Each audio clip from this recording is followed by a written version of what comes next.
heard or someone walk into your shop and say, these people, they look like people who are illiterate or are not graduates? Have you ever heard that? Or do people ever have that perception about what you do? I mean, looking at this, your abongo shoe you gave me. I know. Have you ever heard people or seen that perception or look in the eyes of anybody before? I used to tell my girlfriend that, tell your mother that I'm a mechanic. Say it loud. you used to tell her? I used to tell my girlfriend that, tell your mother that I'm a mechanic. Okay. I say, how? I said, yes, I'm a mechanic.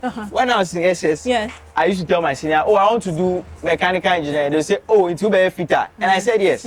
But today, it's not like fitter like the way we understand it. Like, there's a lot of like, knowledge. This is a lot of like knowledge and engineering based, technical based. We know why this is working like this. We can explain to you why we did it like this. What are the advantages? So we are applying the education that we need. Somebody means it's just a perception, but we don't mind.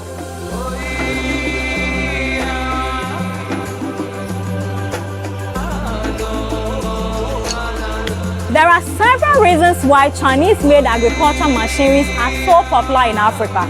Some say it is cheaper compared to those manufactured or fabricated here.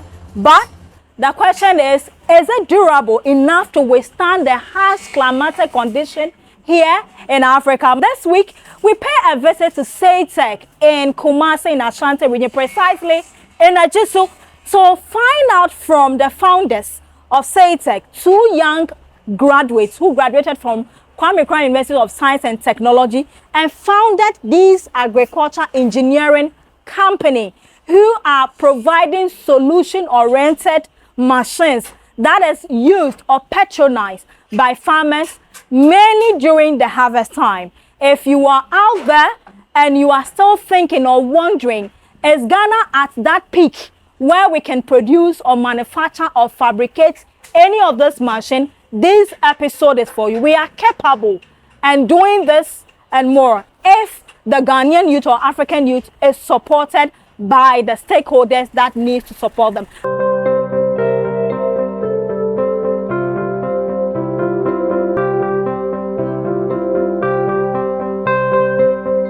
The importance of vegetable in our diet cannot be overemphasized. The vegetable we eat provide our bodies with vitamins. Vegetable gardening contributes to food security, poverty alleviation, enhance livelihood, and create employment. The Ghanaian Farmer in partnership with BAF Organic Farms and Gardening is organizing 2-day workshop for anybody and everybody in Ghana who is interested in eating healthy and also making an extra source of income.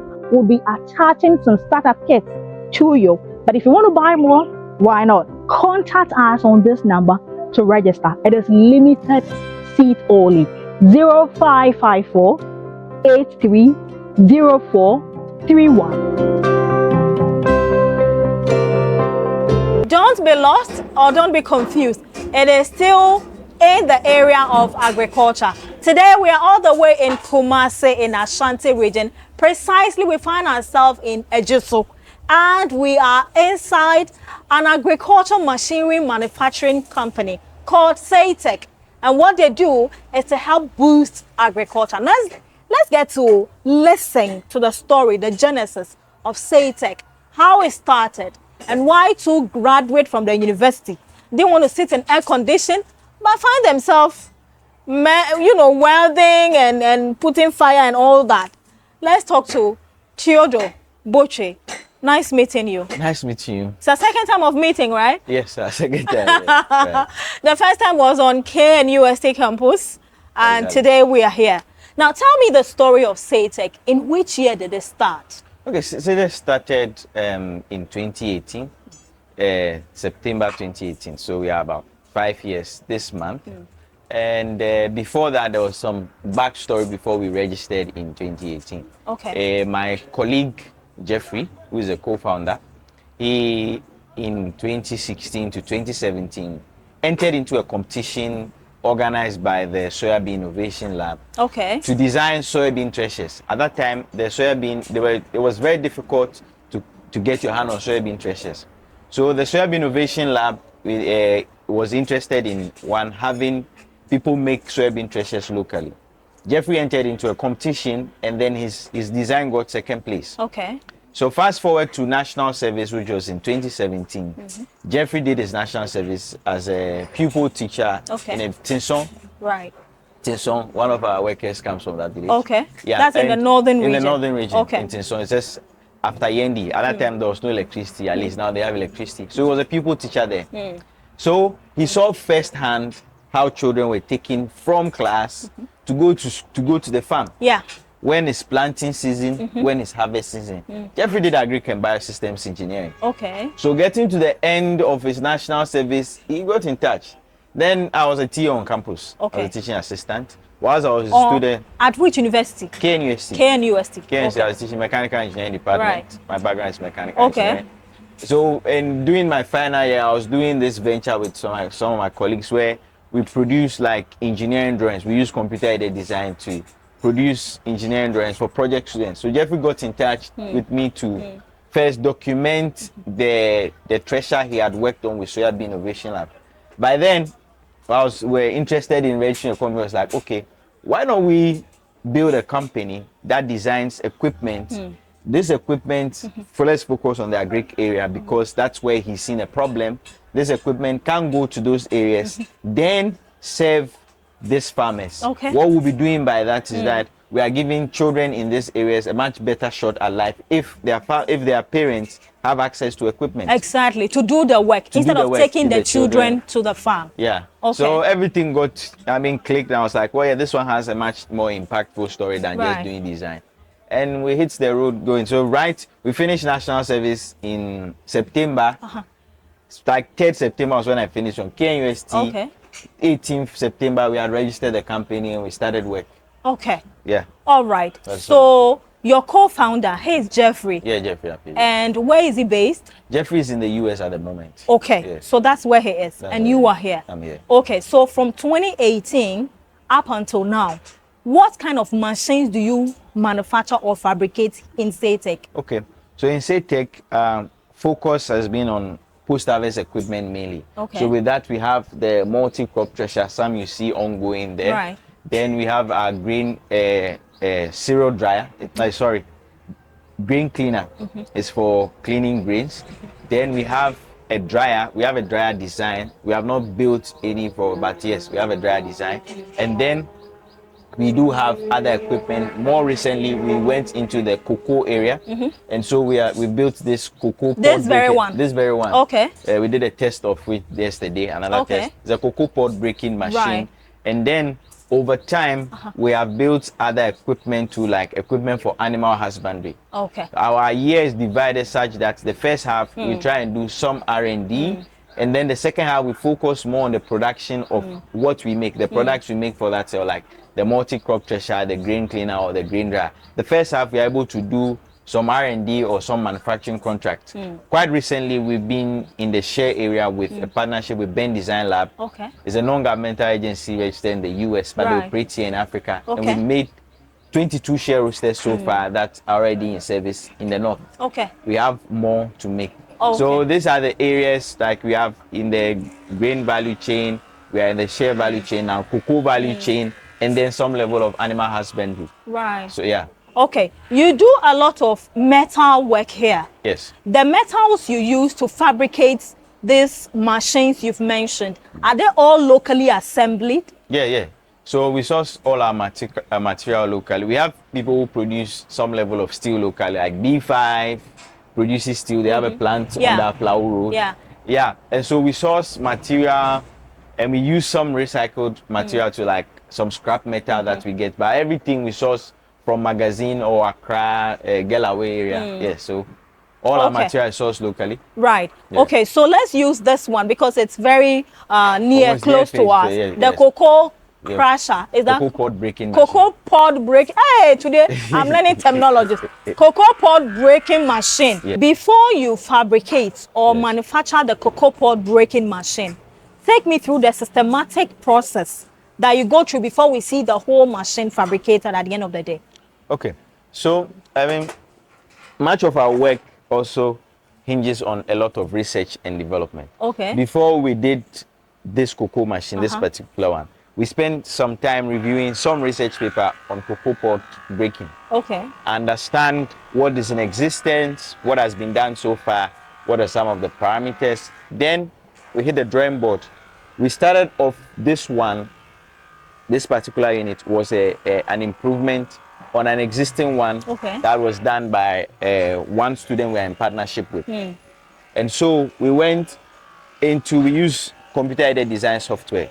Now, the benefits of this software is that we are able to, one, design and piece the machine together.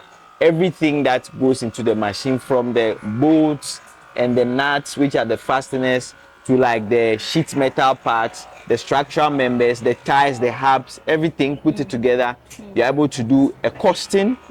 Then you do the production drawing, which is like the information that the fabricator or the technician will refer to put the machine together. Those in charge of procurement will extract the bill of material. So this is a list of like all the parts needed, where to source them. So you know, okay, this machine will cost me this much to make. Okay. That information, of course, goes to the marketing team, and we know, okay, all the other associated costs to help determine at what value we sell the machine for. Then we invite one of the end users. So for this one like this, we've been working closely with the cocoa farmer. Okay. To understand, okay, is this one good for you? Is the output okay?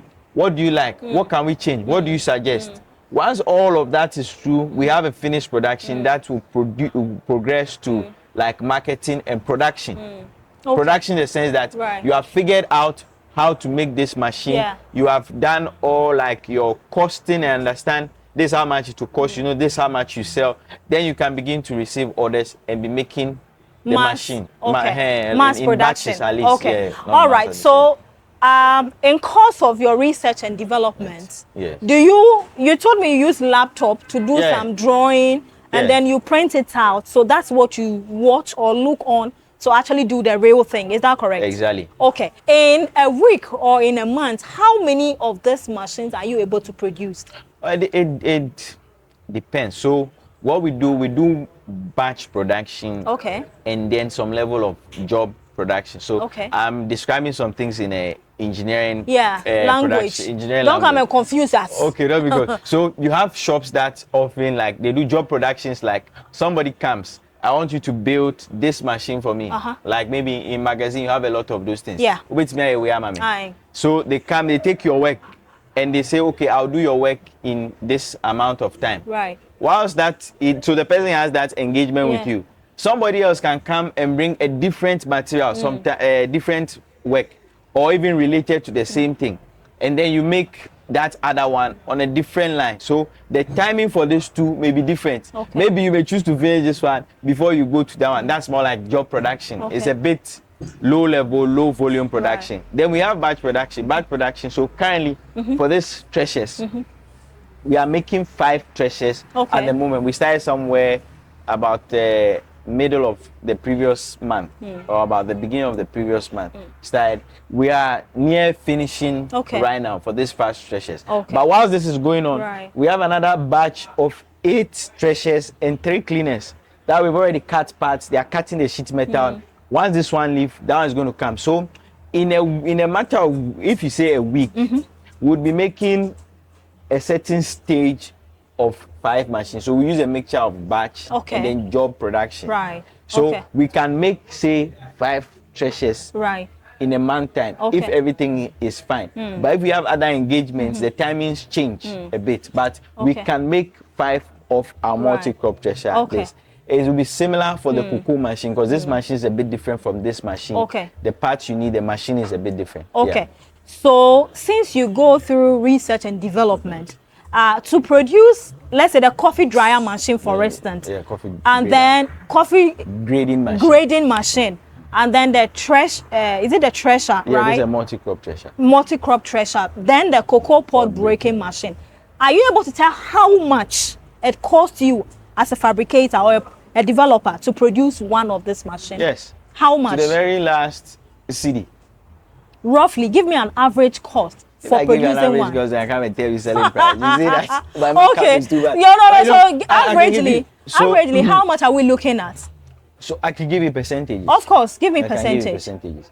So, for instance, the coffee grading machine yes. like this, it's costing about 24,000 to build. Okay. This is a job in a custom build. Right. The client requested for it like this. This is how he wants it. Okay, so I can come with my design and you produce to fit my design you can specifications. Your specifications. All right. Because this one, there's a lot of stainless steel. Stainless is quite expensive. Exactly. As compared to mild steel. Yes. This is mild steel. Okay. And that's stainless steel.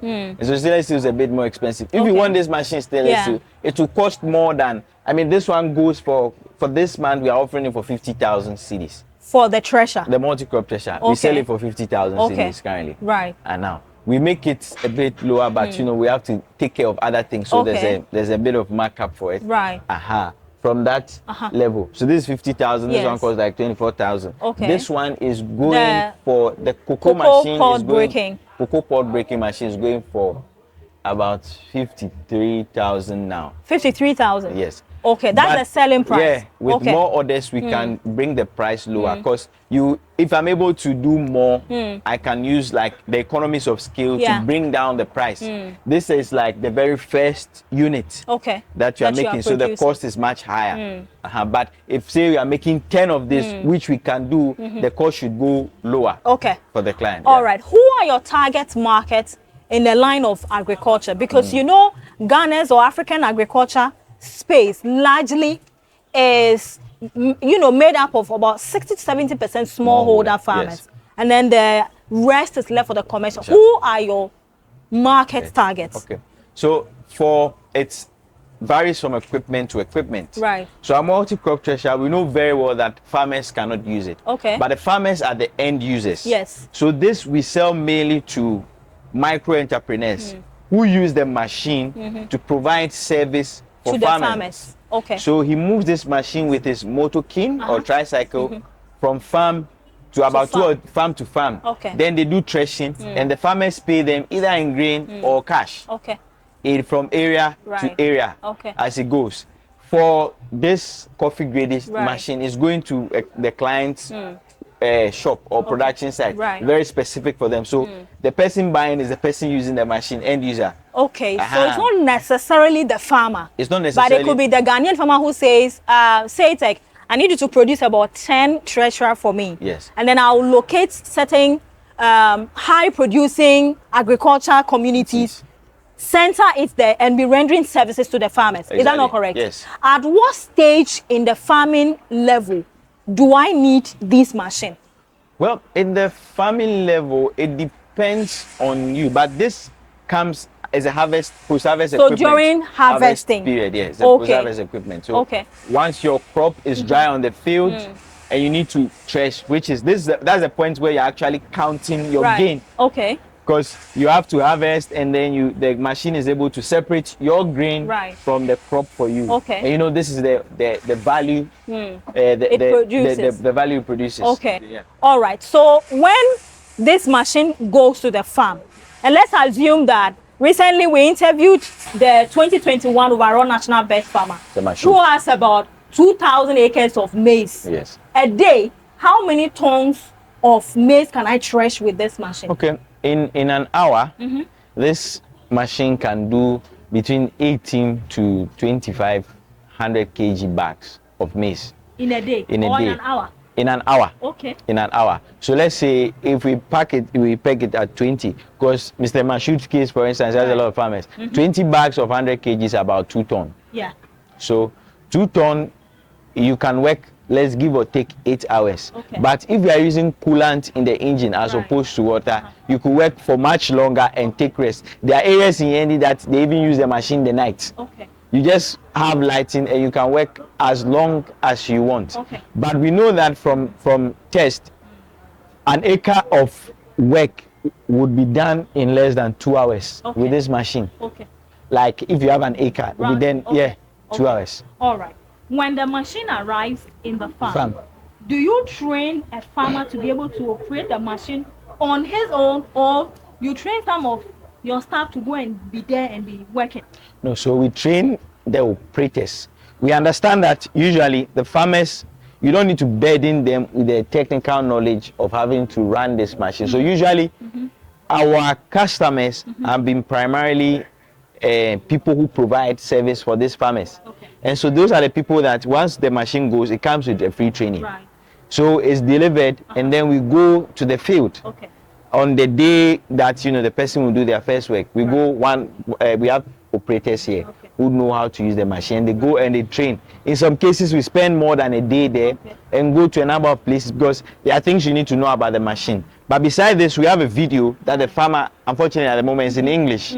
So the farmer or the operator needs to refer to this video over time to just refresh their mind on how to use the machine, how to maintain the machine, safety precautions, and then we have a manual too that comes along with the machine that the owner of the machine can look at, can refer to, and we are readily available to give you any support when the machine is on the field. Okay. Does this machine work with electricity or fuel? Okay. So this machine is powered by a diesel engine. Okay. The diesel engine, you can start it manually or you can start it with a key. Yes, I actually saw a key. So we have a battery and an alternator that we can add to the machine. Okay. Then once that's added, you can start your engine with the key and then the battery level is charged. Right. Okay. Knowing very well that there are imported machines like the treasurer, the one for the coffee, and of course this one you just fabricated, are in shops being displayed for sale.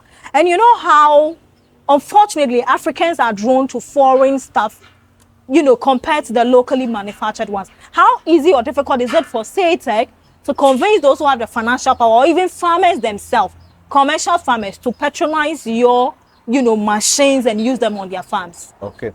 So I would say that it's been varying a bit. I mean, of course, a product. But so far, we've sold about 70 plus of our multi-crop thresher, both locally and then internationally too. And so that is evidence of some level of, demand for the product. Now, if you are buying an equipment from China or Brazil or India, once you see the machine on the internet, you say, oh, it's cheap. Let me bring it down. You bring it down and find out the material they are using for it is too light. It can't even do the work. It's not as durable. We have the added advantage of understanding the market, the system here. We have traveled. I mean, we have our equipment in almost every region. Our equipment has even worked in Accra before. We were sending for a demonstration. Our equipment has worked in Accra. So in almost every region there, we have our treasures there that have worked. And so from all of these areas, we have data. We understand, okay, if you are doing for this place, it needs to be like this. These are the kind of farmers. These machines, we have even machines at the back there that we made all the way in 2018 that are still functional, are still working. You can, if somebody calls, we can send the machine to the field and I'll be able to do work for them. We give because we are able to focus on what the user wants.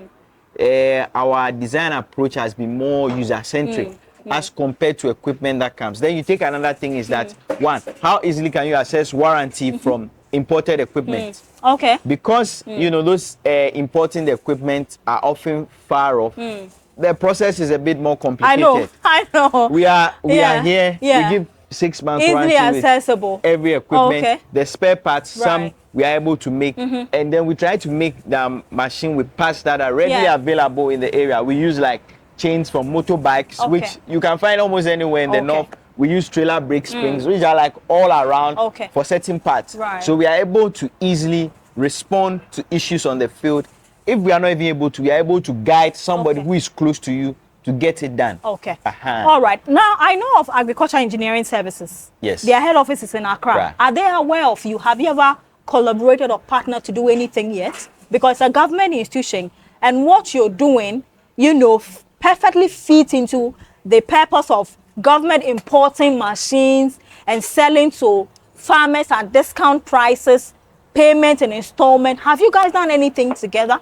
Yes, we have received like some level of we've had engagements with Agric Services Directorate in Accra. We've had with the Kumasi Department branch, one Dr. Clara, forgetting her full name. So, for instance, in 20, was it last year or last 2 years, the National Best Farmer Week celebration was in Cape Coast. They invited us, so we're part of That's the Ashanti team. 2021. Right. So we're part of the Ashanti team, and then we went, of course, with the help of the Agri Service Directorate. It's not like maybe they've bought equipment for us, but and from time to time when people get to them, they direct some of the people here to come to us. So we have that some engagement. With them. Yes, all right. Another question will be, do you think this is the future for African agriculture to achieve its full potential? Agriculture machinery? Yes, definitely. One, you see, whether we like it or not, the burden of taking care of the continent is on our shoulder. We can't hide from it. I mean, if you take my age, you take the age of all the people work, we are the young people, we are going to man like production now, and then in the next few decades to come. The population of Africa will double by 2050. That's more mouths to feed. But we cannot continue doing it in like very crude ways that we are doing now. Because of the nature of land ownership and how farming is done, you have like the land owners a bit more dispersed. The farmlands are a bit more dispersed, being served or manned by few people per time.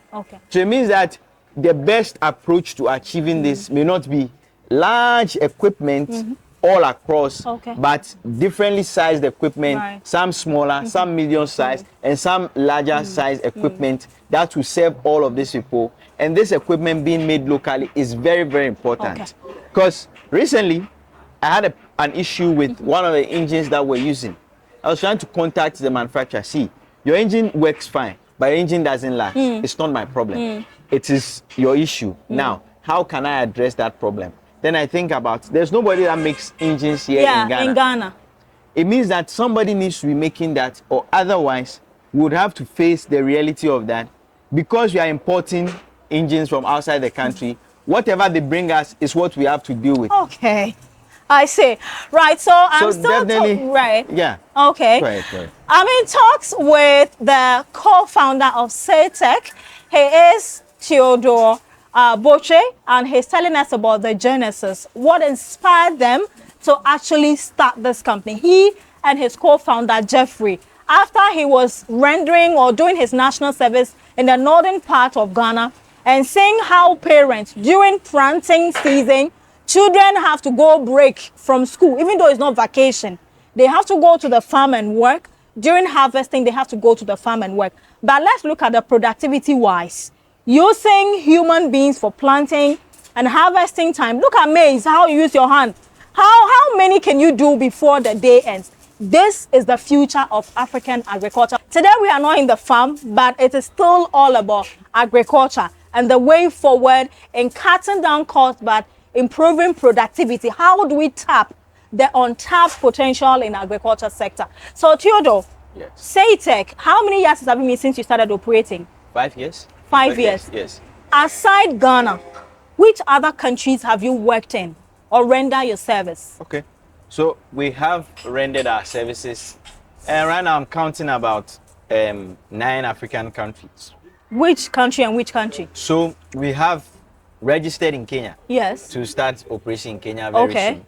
But with our partnership with Soyabean Innovation Lab, we've gone around 9 Africa, Kenya, we've been to Burundi, we've been to Nigeria, we've been to, I think, Malawi, Zambia,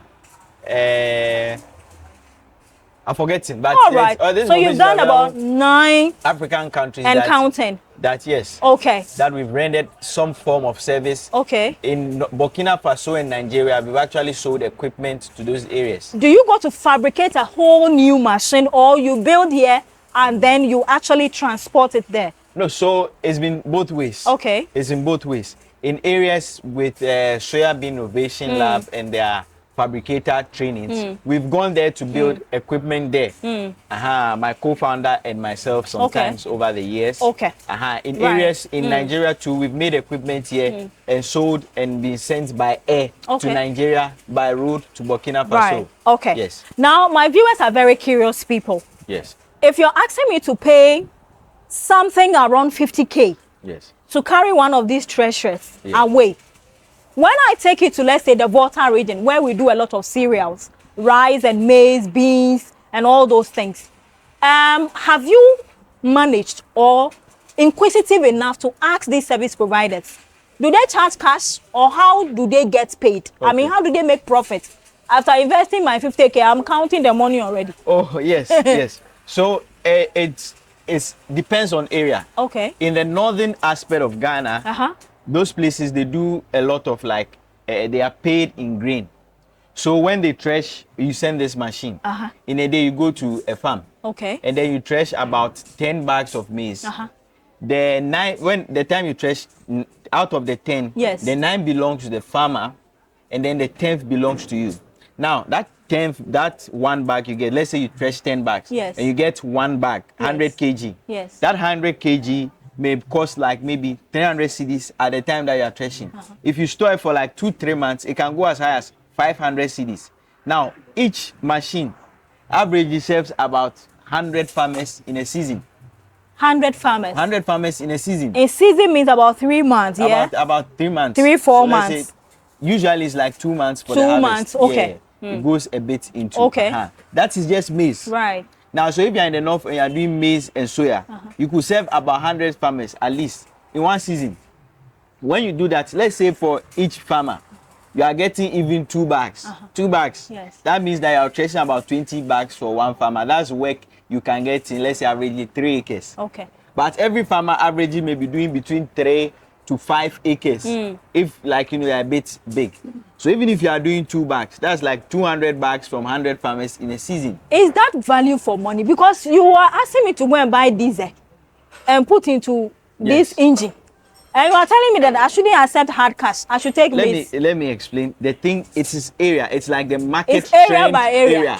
In a farm place like this, you thresh beans.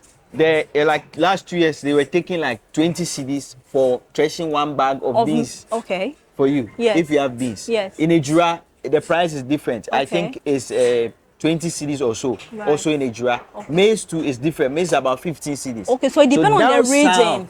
south, the southern people pay more in cash. Okay. In the north, it's a bit more difficult because of, you know, the income levels of the farmers to pay in cash. Just like sometime in Akosombo. Yeah. If you want a commodity, you take fish, give it to the market woman, then he will give you what you are looking for. Yeah.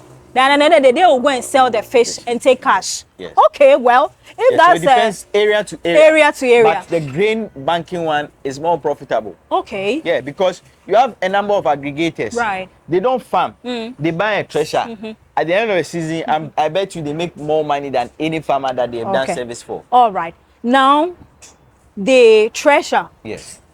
If I'm cultivating maize, beans, rice, and soya bean, at what stage of dryness do I bring it for the treasuring? Is it hard dried or semi-dried or what? Okay. The drier it is, the better.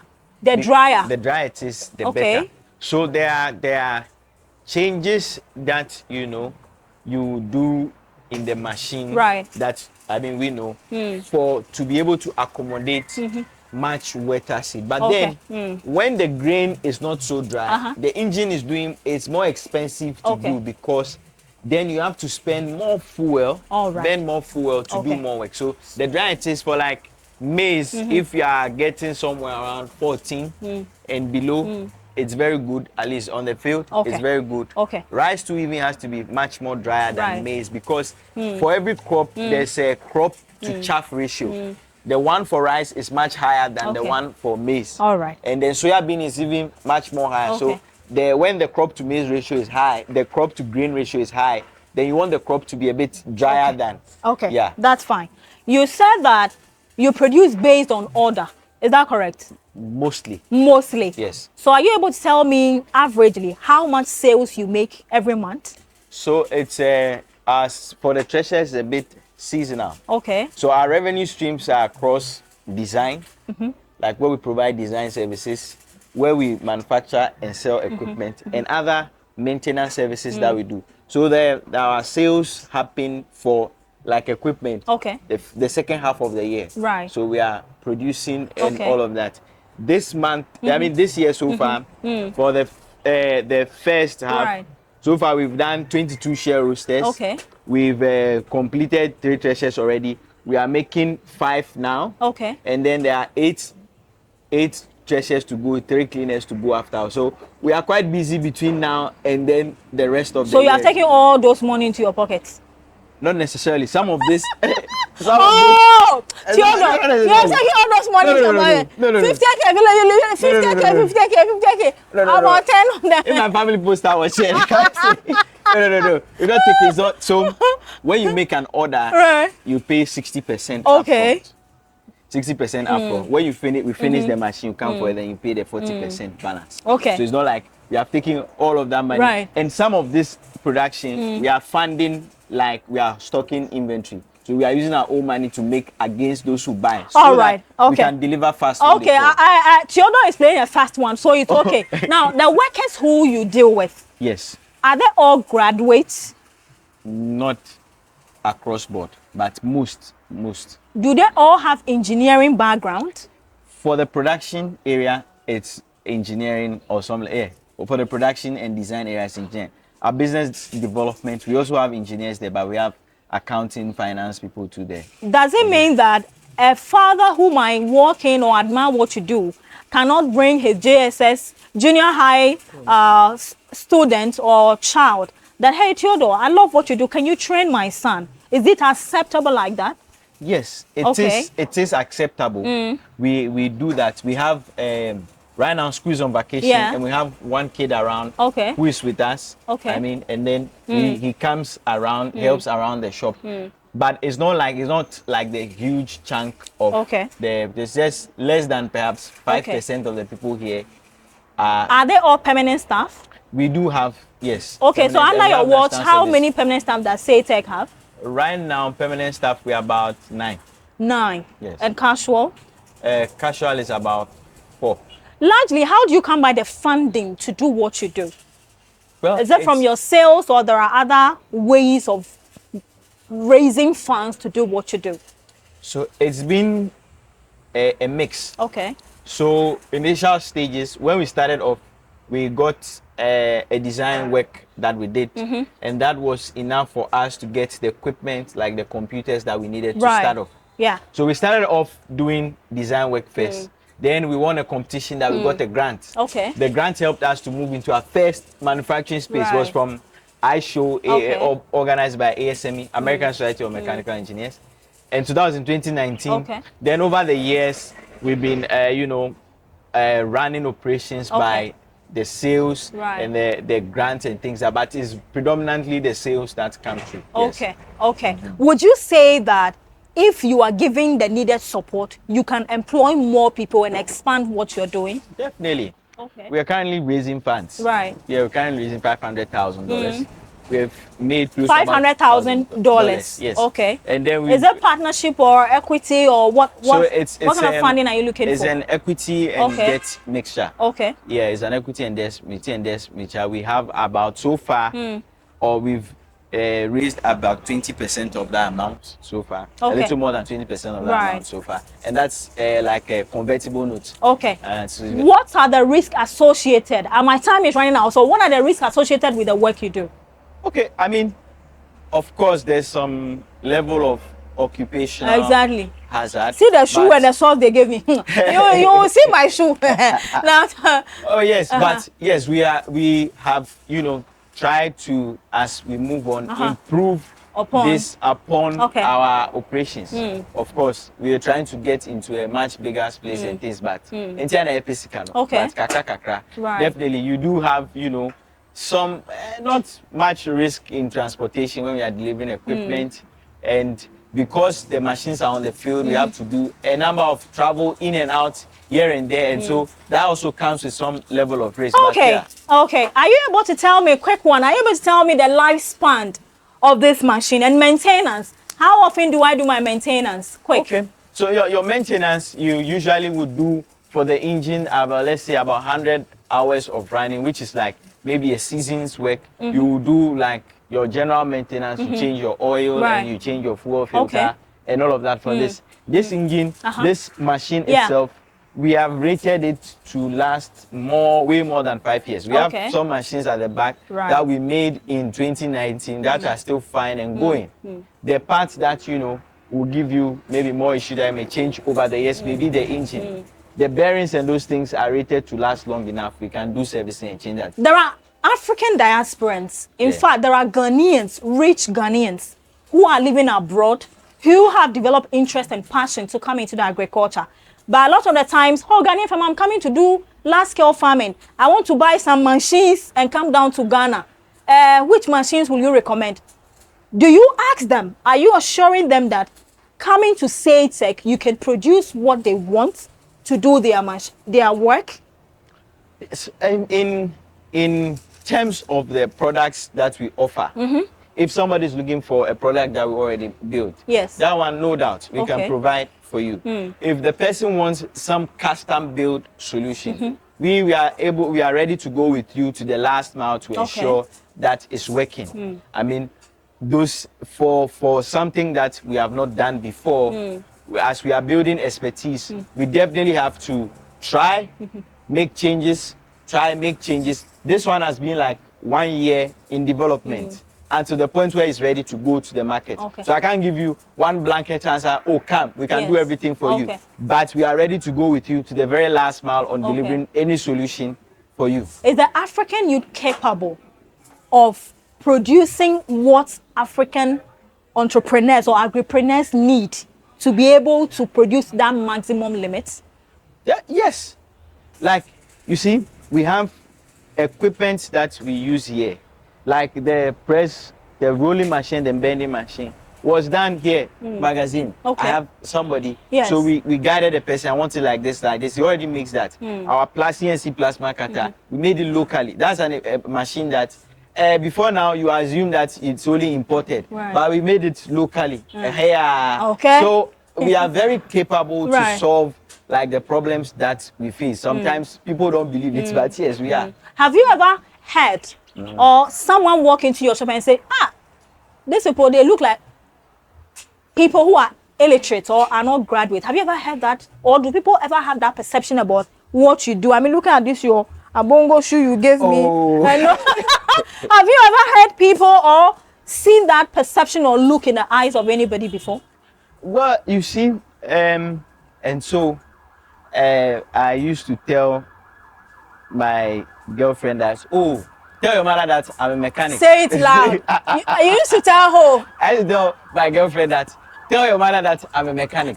Okay. I say, how? I said, yes, I'm a mechanic. When I was in SS, I used to tell my senior, oh, I want to do mechanical engineering. They say, oh, it will be a fitter. And I said, yes.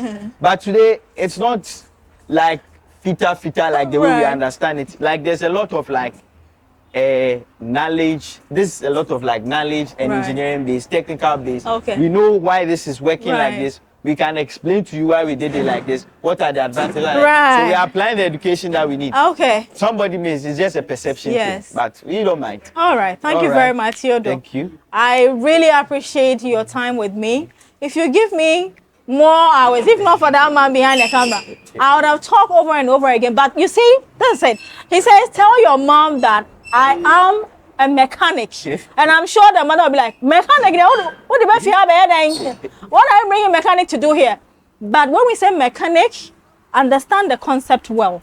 It is a mechanic, a graduate mechanic, and not just an ordinary mechanic. Not a mechanic who cannot read and write. Not a mechanic who cannot do research and designing and development. This is a multi-million business. You were saying, if we want to reduce post-harvest loss, we want to cut down costs and increase productivity, the side of mechanization or machinery in agricultural development is very key to actually tapping into the true potential of African agriculture. Thank you so much. I believe this has been an eye-opening. If you're out there and you want to invest into agriculture, this is another business I've introduced to you. You can decide not to be a farmer, not to be a commodity trader, not to do value addition. You can decide to invest into these machines and look for the vantage communities that we do farming. Put them there and render your service. How can we find you? Social media, website? So, right, if you want to get in touch with us, you can visit www.saytech.io. That's our website. We are on social media at Saytech for most of them, Saytech Company Limited, on LinkedIn. Or if you want to call, you can call our office on +233 20 987 9370. I go again, +233 20 987 9370. Okay, that's it. Thank you very much. Thank you.